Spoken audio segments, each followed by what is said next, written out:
whenever you're ready to get started. Okay. I was just on the other session about flying with COVID during the COVID pandemic. So great. Hi, welcome everybody. Rich Pickett, Angel Flight Safety Officer. We're going to talk about spatial disorientation, a little bit about loss of control today. So I'm going to share my screen and I'm going to have, in case I don't get it exactly correct, got Stefan here to help me. So let me make sure I've got this thing working. Change to PowerPoint. Okay, so Stefan, when I try to go do share screen, it says I can't do it.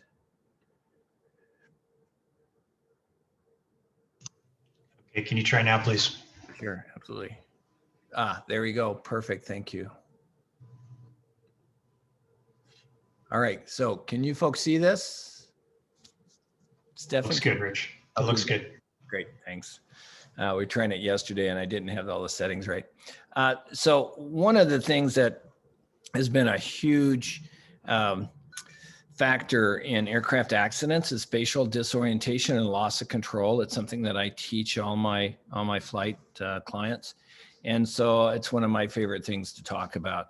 I had this video from a long time ago, this and this little image up here, this little bird. It's a little different. He's upside down, but he seems to be doing well. But the other crew are kind of looking, wondering what the heck is he doing.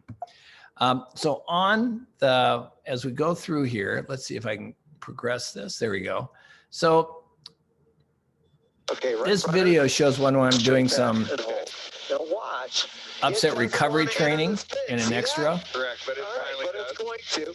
All right. Now, notice it's more nose low, isn't it? It is. All right. Notice the airspeed's up around 80. Yep. Let's go right aileron. Right aileron. Okay. All right. Now let's slowly go left aileron. Watch it flatten out. Yeah, flatten out this time. See that? Yeah. Hold the aileron. Ready? Recover. Okay. Power. Ailerons. Opposite rudder. Stick forward of neutral. Rotation stopped. Rudder at centered. Elevator for recovery. Okay.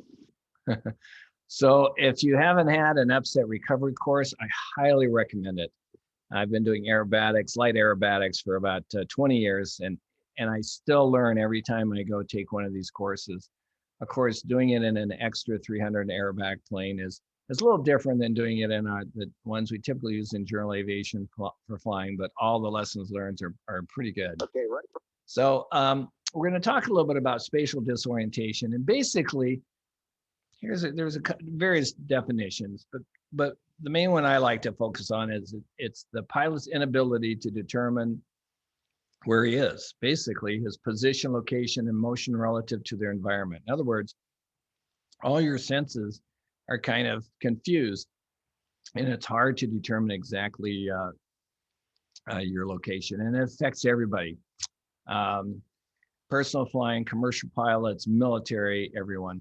So some of the stats, here's some of them go back a few years, but I thought that they're still very, very pertinent. One is the US Army says 30% of their accidents in the helicopters are caused by spatial disorientation. NATO believes that just in the time frame that they're doing a study, they had 62 accidents, 86 fatalities, and it cost them $2 billion in loss of equipment. And the Air Force estimates that 41% of their accidents are spatial disorientation. FA says that 16% of fatal accidents are involved, have a factor of spatial disorientation or loss of control. But the interesting thing, if you look at the last fact, this is even more important, is that 90% of the accidents involving spatial disorientation are fatal. So while 16% of all the accidents, of the fatal accidents are involved, this spatial disorientation, 90% of those in particular are fatal. So it's a pretty serious factor in accidents. So you have several things that tell us up from down. And we may have some physicians on here with us, and they may give some more detail than I have from a biomedical viewpoint. But I'm making it simple today because we don't have a long time. We only have about 40 minutes to do this and then do some questions. Is basically we have our visual system, the vestibular system, that's what we consider our equilibrium in our ears, our proprioceptive system, and that's your arms, just your body, knowing where it's positioned in space, and auditory, right? What we hear. The hearing has a big impact on us and where we think we are in space. So visual, if we talk a little bit about this, is it's primarily dominated by the cone cells. Also, those cone cells in your eyes are the ones that also sense the color, where the rods are on the periphery and they're for light. And that's why at night you look to the sides, you can see things a little bit easier. But the images focus on the fovea centralis, as it's called, the back part of your eye. And best acuity is within 30 degrees of view. That's called your focused vision. So vestibular, if you're like me, used to be able to do this easily, right? As I get older and I do this with my grandkids, it's like, no way am I going to get on that device. I'll rotate them just like the adult is there on the outside, but I'm not getting on it. So as we age, right, some of our equilibrium isn't as fine as it was when we were younger, or as adaptive. So if we look at that, the vestibular system, it interfaces with our visual system so that we can know where we are in space. So one of the things is it stabilizes vision on the retina, which is really important. It's interesting to see that, how that can actually help stabilize that image. It interacts with our optic nerves and the optical system in our brain to help stabilize that vision in the retina. And then it also provides position and motion with no vision, right? So if you close your eyes and you turn your head left or right or up or down, you can still have a feeling of position and motion. And then the mechanical motion is translated all through those. In fact, you look at this drawing of the ear, you actually see these semicircular canals, and you can see in our terms, yaw, pitch, and roll over on the left. So that mechanical motion is then translated right into a neural input for your brain. It comes off the vestibular nerve and other senses that then is transformed to a spatial map of orientation. So when you not only see the image with your eyes, but you can feel it as your head as you rotate, then it gives you a fine degree of location. That's how we do balance when we walk. Everything's fine as long as you have a couple of those senses that you can rely on. So what happens is sometimes we get a confusion, right? We're confused. And this can happen through a lot of ways. One of the ways that we've all seen as we've been flying is just the loss of a visual reference, right? You're flying at night, even when you did your first night flight as a private pilot, and you lose reference to horizon, and then you have lost those cues to terrain or horizon. In fact, a couple of years ago, I was flying in San Diego, down low, along what we call the Bay Tour, which is off the coast of San Diego. You go around Point Loma and then up through the harbor of San Diego. Beautiful flight. I did it at night. On the left, I could see some lights from Ocean Beach. And then as it looked to the right, it was just ocean, just totally dark, no reference. Perfect example of how all of a sudden you can have some visual reference in one location, and now you look in a different direction and you have nothing. So it's something that's really important to understand. And so now if you couple that with other inputs, so if we talk about the proprioceptive, that basically is what it means is one's own. It means your body. So we all feel that. For example, if you take your arm, raise it above your head, even with your eyes closed, you know that that arm is above your head. You can even rotate your hand and you probably know what direction it's facing. So just by the muscles and your knowledge of what will happen when your hand turns one way or another, or your arm, you have an idea of position. But all these, of course, are based on having other senses and being at 1G. So when all those things change, that's when things kind of get a little bit dangerous. In our hearing, we sense motion through environmental sounds, right? As things increase, decrease, as you're driving along with the windows open, you have a sense of motion through your ears, or as we're flying, as our RPM changes, as the wind sound or against the aircraft. So then, of course, everything has to integrate all together, which is amazing to me. And so we've got the visual, we got the vestibular, we got the auditory. And then, of course, we have the muscles and joints and skin and all that together.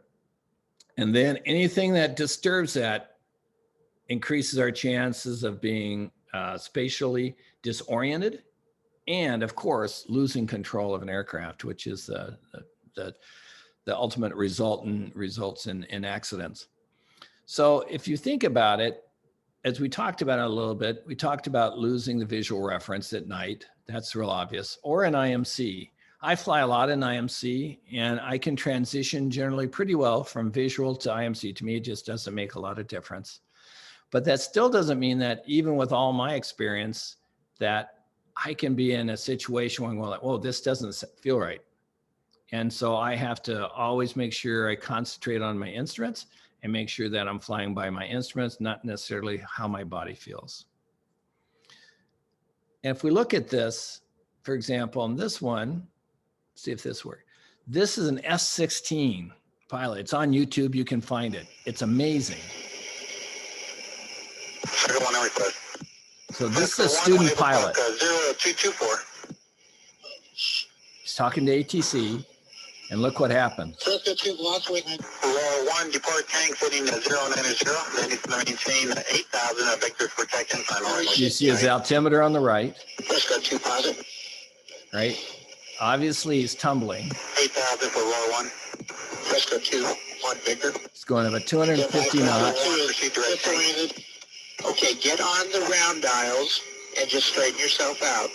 I'm level at 8,000, heading 300. Frisco 1, that's clock 0224 reports bugs. Holy shit. 2, confirm you're on the round dial. Frisco 2 is 330.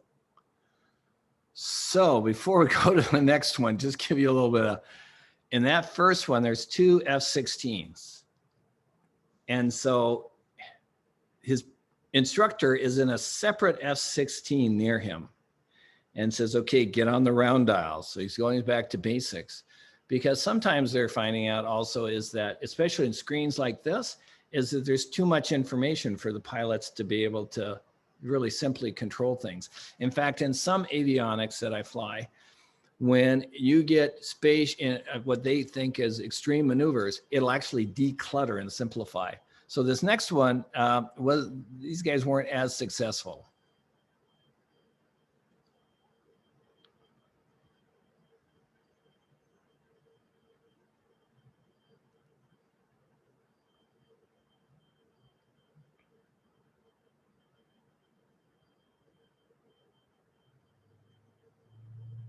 So this one is one that did not turn out so well. Altitude. So you look at the G's on the left, right? Not a lot of G's initially, right? Now 3, that's nothing really for fighter pilot. Boom, just lost control. So he wasn't able to recover, and it happened that quickly. So it's something to really have to be careful of and see what happens. Always reduce risk, scan, stay alert, and always do another checklist, even though you've checked before, to check around your cockpit. And believe your instruments is, everybody's been taught flying on either on the hood or in real life IMC conditions. Fly straight and level. So now I'm going to check your 6. Right. So now let's go to, we're going to talk about something here. So this is a beautiful airplane, right? It was really cool. This was the aircraft. The pilots were based up in Princeton, New Jersey, where I used to live, and he was down in Florida and just had gotten training. And but he decided that he was going to take off and go home. We can all probably look at that and say that's probably not a good decision. So ISM is Kissimmee down by Orlando. You see his route was going to go up towards Princeton. But now you notice that the green line stops. So one thing to take in mind whenever you look, just give you an idea of Flightaware weather overlays, is that they're not always accurate for the exact time of the flight. They're pretty close, but in my experience, they're not quite accurate. But in any case, he took off in some pretty bad weather, which wasn't a good decision in the first point. But look at this graph at the bottom. You see there, right? You can see his speeds and you can see his altitude, and then just plummets. The green is the altitude plummeting from 20,000 straight down. So we'll look at a little bit of that. So he takes off, he's climbing up, right? And down farther, he's talking to ATC. So he's advised on the moderate heavy precip, and he's at 22.3, right? So he's climbing at 484 feet per minute, right? And then the ATC starts talking to him in a very short amount of time too. Look at the time on the left, you see that. So all of a sudden at 5:59:32, he's at 22,300 doing some climbing. Then all of a sudden, a minute later, he's turned left and then right and then started to descend. So right there, he has started to lose control of the airplane. And as he was going down by 6:02:38. So 2 minutes later, right? So he's varying with his altitude. He's at minus 6,700 feet per minute. In other words, going down at 6,700 feet per minute, a rapid descent. By 14, he says, we need help. At 12.6, he said, I'm not sure what's happening. And at 3,300, they're inverted. And by the time they impacted, they were descending at 9,800 feet a minute.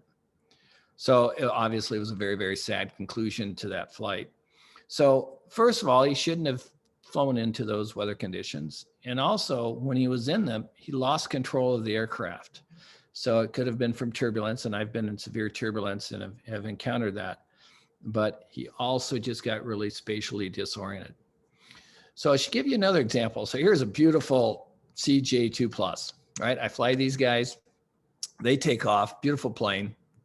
He takes off, he's in Leeds in England. He's got dogs in the back with his wife, he's up front. So he sets autopilot and climbs on altitude and vertical speed to 43,000 feet. It's not a good way to climb. You typically do not want to put your autopilot on vertical speed, because then it tries to maintain that vertical speed and it may not always be able to do it. But that wasn't even the factor here. So he adjusted his vertical speed as he climbed. It's much safer to use pitch or indicated airspeed. But so all of a sudden, he's doing other things. And at 41,000, his indicated airspeed's 140, which is pretty slow. At 41.5, it had already slowed down to 128. Then all of a sudden it goes to 118. He's distracted. He's checking the winds and his weather briefing on the iPad. And just a little bit above that at 42.6, the plane pitched up 11.5 degrees because it's trying to maintain that climb. And then it rolled right 57 degrees. So imagine rolling right 57 degrees, pitching down 9 degrees, and then rolling left 66 degrees. And then in the next 22 seconds, he does 5 360-degree rolls descending. So you're descending down at a rate of up to 150 degrees per second. Then he pulls out of that and pulls 3.25 Gs. So then brings the power to idle. He's stable for a little bit and thinks, oh, maybe those left rolls were fun. Let's do one to the right. So he pitches down 89 degrees, so virtually straight down, 295 knots indicated, well above the VMO of this aircraft. Maximum pitch up then went up 70 degrees because he overcorrected. He pulls out of that dive and he's at 4.5 Gs. When he pulls out, he's going down at 20,000 feet per minute. So imagine 20,000 feet per minute. I mean, in emergency descents, I've practiced up to around 13,000 feet per minute, which is incredibly fast. I can't even imagine what 20,000 feet per minute is. So if we look here, this is the data. This Citation 2+ has what's called ARIES on it. And I'm on a Textron advisory board, so they showed us some of the data. And some of this now is publicly available. So you can see as he starts off, right? And he does those things you see halfway across, those big spikes, those are his 5 rolls to the left. Then he recovers and does another one to the right. So basically a roller coaster, right? So here's other data, and I'm not going to go all the details because it's a rather busy chart. But basically, you can go through here and you can see there's your indicated airspeed. So look how it changed. I mean, it changed tremendous range, all the way up to 295 maximum, all the way down to 0. So he was 0 at one point with his indicated airspeed. Then you can see there's a max. There's his acceleration vector. There's his pitch. Finally, the autopilot gets engaged in the back at the end. So the dogs thought they were going to have a really good flight. That's what they were looking for. They had traveled before. They were real happy, but that's what they ended up having on the flight. This is what the plane looked like when it landed. So thankfully, everybody survived. The plane was totaled, but that's the damage. So there's several things on that accident, right? Just really quickly, first of all, you never should have been climbing at vertical speed. It's not the best thing to do if you ever have indicated airspeed or pitch. On some autopilots, you don't have a choice, so you have to monitor it, but not on the jet. And then he also had a stall warning vane. The angle of attack vane actually had a bad seal. And so that seal, moisture got in there, it froze up. And so when the plane decided to stall, he had no warning. Typically in the citations, as you get close to the stall, it'll give you a warning, say stall, stall, stall. It doesn't have a stick pusher, but at least it has the stick shaker and you'll get that stall warning. In his case, he had no warning.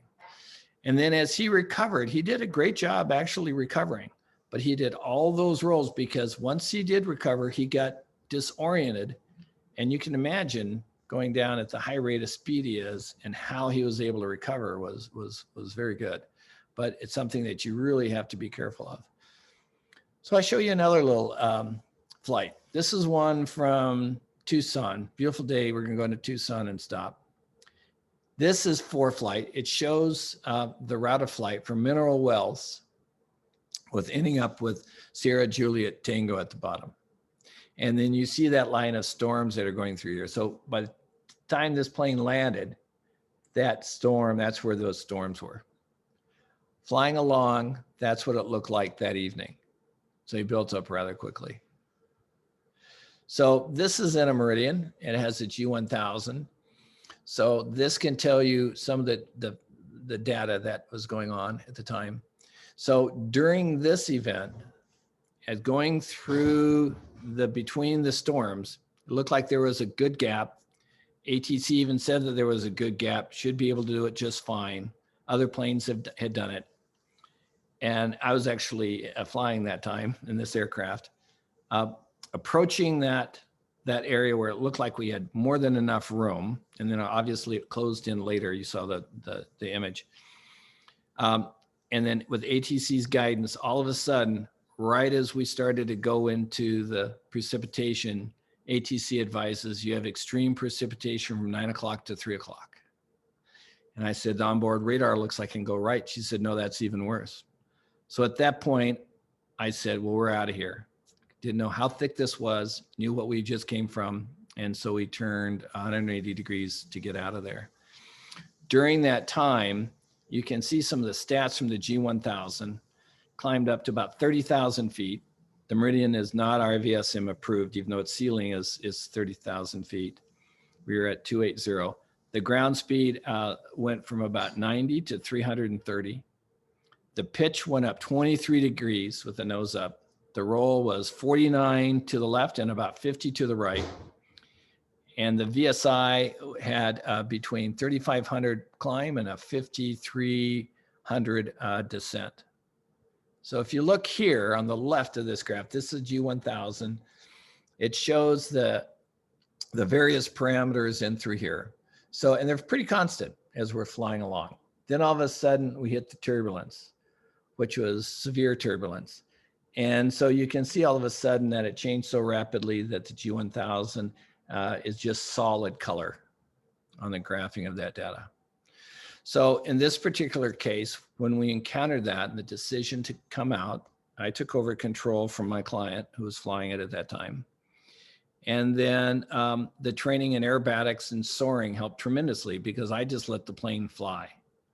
I just kept the plane under control. I didn't worry about altitude.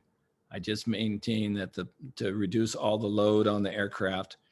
So the G loading of that aircraft, and maneuvered it out. So as I'm flying along and over 29,000 at that point, an ATC said, hey, you're above, you're in RVSM and you're not, the plane's not qualified. She says, I can give you a block of altitude. I said, okay, great. I'll take 280 to 300. She said, but you're not qualified. And I told her, I said, you asked me what I wanted. So that whole time period was quite long of that experience, as you can see by the graph and the time line on the bottom until everything sort of settled down. But in this particular case, inadvertent encounter with the thunderstorm, severe turbulence, I was able to control the aircraft. It's one thing you want to avoid happening at all, but those things happen, even from wake turbulence. And so taking an upset recovery course is extremely valuable and can be a lot of fun. So you can help avoid these situations where it may not turn out as well. Here shows the pitch and the roll going through there. You can see that pitch and the roll varied so much on that aircraft as we were flying just during that time period.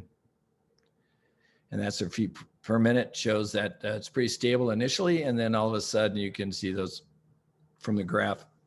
It can show that change during that experience. And then on the far right, that's when we were just tending to go down. So I'd like to open it up to questions. If anybody has any questions.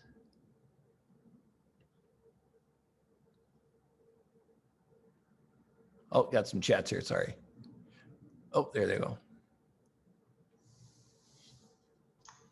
If you all could go ahead and type your questions into the chat window, then we'll hand them over to Rich to answer them.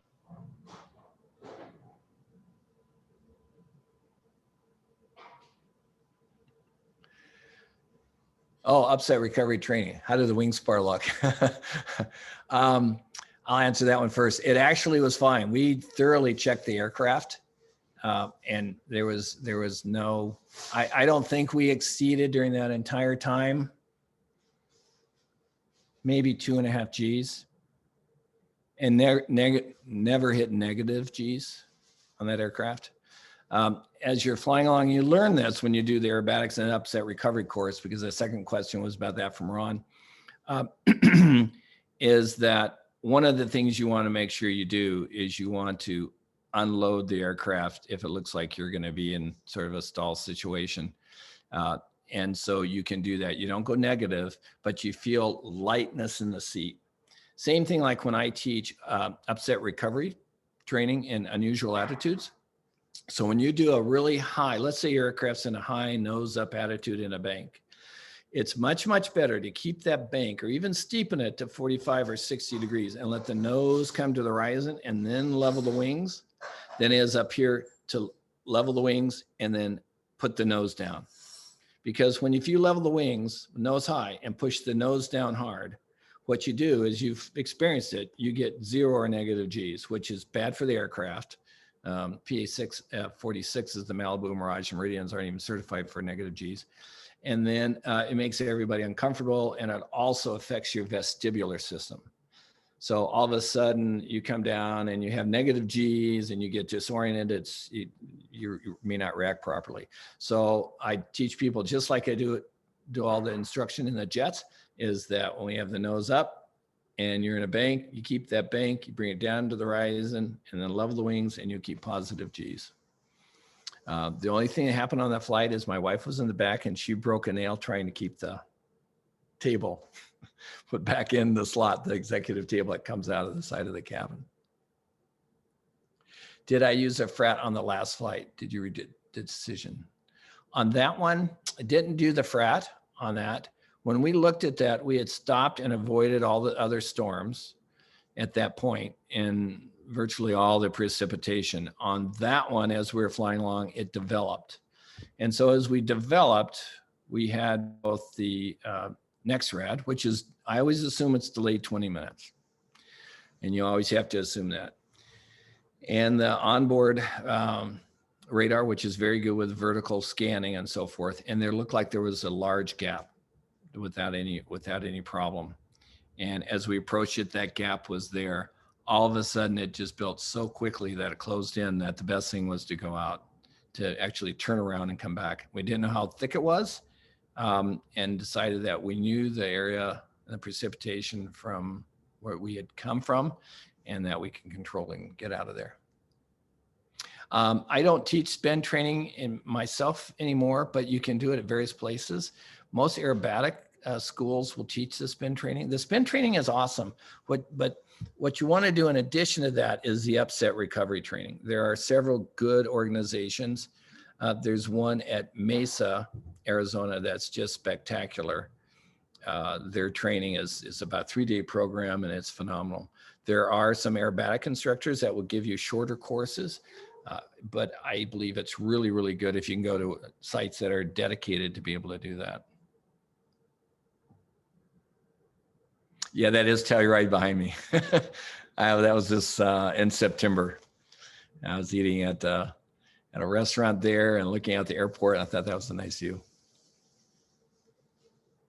You've learned to just let the airplane ride. That's true. Exactly. Yeah, Eric, in terms of when he answers, we learned to just let the plane ride the waves and turbulence. And that's exactly what I did. When we hit that turbulence, I just let the plane soar. And that's why I went up to 30,000 feet, I could care less. I didn't care that I had 28,000 was the certified limit for the airplane under RVSM, even though the aircraft itself is certified for 300. I just let it fly. When it would get into a steep bank, it would push us, and I would just fly it through that bank and then come back down and level the wings. I brought the power back on the Meridian dramatically, so that it was probably indicated air speeds. I think we brought it back. I think I brought it back one time actually too low to about 100, but other times I was at 130, 120, and I just constantly just rode that. You don't want to fight it. If you fight it, that's when you put these tremendous loads on aircraft. And so you want to be able to do that. And then I just flew the airplane. The next controller afterwards said, "So you were in RVSM because of the turbulence?" I said, "Yes." He said, "Sounds like a good idea to me." So I did write a NASA report just in case. Training in Northern California. You know who is really good in Northern California? A good friend of mine up there. And so you can go to Salinas and fly up there. So there's a good flight academy up there. So that works out really well. So that's a good one. In Southern California, there's some people in Orange County. They do some airbag training down here at Montgomery.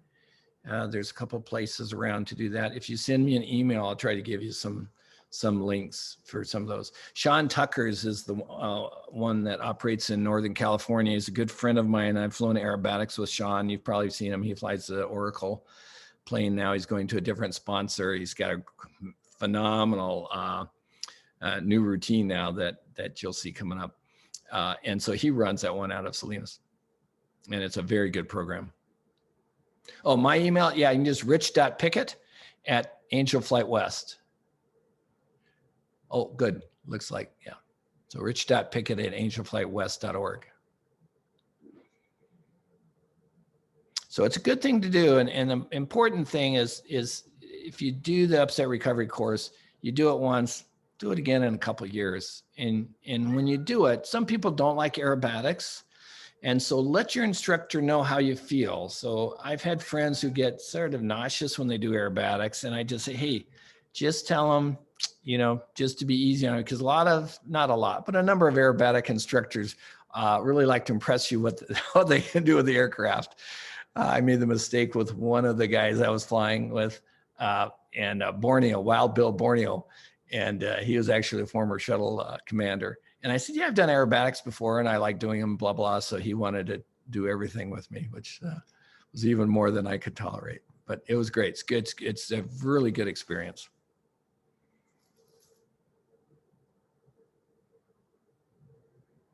So I did that rather quickly, but I guess I went through the slides faster than I thought I was going to. Rich, there's a question in the chat about when you showed the picture of the deformed wing spar on the Citation, what part of the plane was that? Oh, that was within the wing tanks. So that was, the plane was totaled, obviously. So that was how many Gs? They pulled almost 5 Gs. In fact, on that one, when I took the simulator and tried to recreate that, the full motion simulator, so we could evaluate that accident. And it was pretty dramatic. It was interesting to do that with the Citations because you really can't put them into spins. They're extremely stable aircraft. It's amazing. Stall that thing all day. But once I kicked in full rudder and I could put it into a spiral dive and try to do some of those rolls, then the simulator just stopped when it hit 3 Gs. So, because that was a limit on the sim. So for them, yeah, he hit 5 Gs. Yeah, 4.5, I think was the limit, which was quite a bit. And he pulled out. He did a dramatic recovery. And the sessions, when you do the airbags training, how many sessions is that? Usually they break it up over a couple days. I don't recommend doing it all in one day. It's just too hard if you're not used to aerobatics. So you do ground first. And then after you do the ground, then you'll go up into a session. Then it's good to take, your first 1 hour session is probably enough for most people to start with. And then they'll do either 2 or 3 total sessions.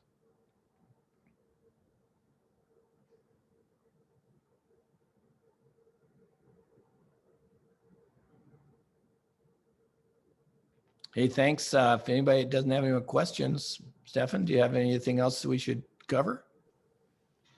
No, I think you're good. Okay, great. Thanks again for everybody for not only attending our session, but other ones for Angel Flight West and for all the volunteer work that you do. And we got some challenging times now with the COVID pandemic, and those pilots who have been able to help in Earth Angels, that's awesome. Those that haven't been able to for some reason, don't worry about it. There's going to be plenty of opportunities in the future to help out with Angel Flight West. So we appreciate everybody's support. Thanks and enjoy the rest of the week.